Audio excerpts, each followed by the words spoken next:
ليه مفيش انترنت غير محدود في مصر؟ خليني اقول لك، كده كده الانترنت بقى حاجه اساسيه في الحياه، رغم ان كان في انترنت غير محدود في مصر. ايوه زي ما انت سمعت كده، كمان يعني مصر كانت مؤهله ان هي تدعم انترنت غير محدود. بس هي الفكره مش كده، الفكره ان في كذا سبب خلوهم يلغوا حوار الانترنت الغير محدود، وكذا سبب دول بيندرجوا تحت سبب واحد، هو ان عدد الناس اللي بتستهلك انترنت بشكل يومي في تزايد مستمر، وده اصلا بيقلل سرعه النت مش بس على بعض الناس، لا على مناطق واماكن بحالها. ده غير ان في اصلا بعض الدول اللي فيها انترنت غير محدود ولكن سرعه النت الحقيقيه تنزل للنص، يمكن اقل من النص او بتضيع خالص وقت الضغط. فطبعا الدنيا عشان تتجنب الحوار ده فخلت الانترنت محدود او بنظام الباقات المحدوده عشان تستقر على سرعه نت معينه، واوريدي اصلا سرعه النت راح ابدا، يبقى هو ده كده اول سبب، واللي هو بيندرج بعده كل الاسباب اللي هنقولها دلوقتي. انما السبب الثاني بقى هو تكلفه تطوير الشبكات، يعني توسيع شبكات الفايبر وكابلات الانترنت والسيرفرات الدوليه مكلفه فشخ. شركات النت بتستخدم نظام الباقات علشان توفر دعم مستمر لتطوير وتوسعه الشبكه واحده. ثالث سبب بقى وده من اهم الاسباب هو الاعتماد على الساعه الدوليه. طب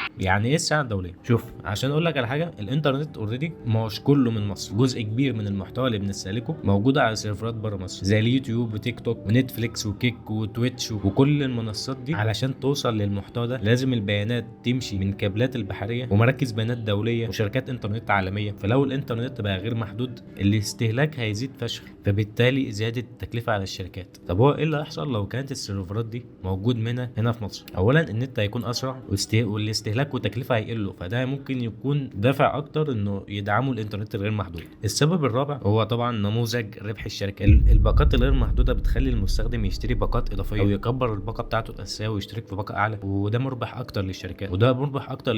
من ان انت تدفع مره واحده في الشهر، وان هم اصلا الشهر بالنسبه لهم عباره عن اسبوعين يعني، وكلنا عارفين ده. ولكن علشان نكون صراحه مع بعض، في تطوير واضح للشبكات، وده ممكن اصلا يمهد المستقبل لسياسه الانترنت غير محدود. يعني مساله الانترنت غير محدود في مصر عباره عن وقت بس، لان البنيه التحتيه لمصر طبعا متدشمله بقالها فتره، وهي يعني اوريدي دلوقتي قيد التطوير. وبس كده، اشوفكم الفيديو الجاي.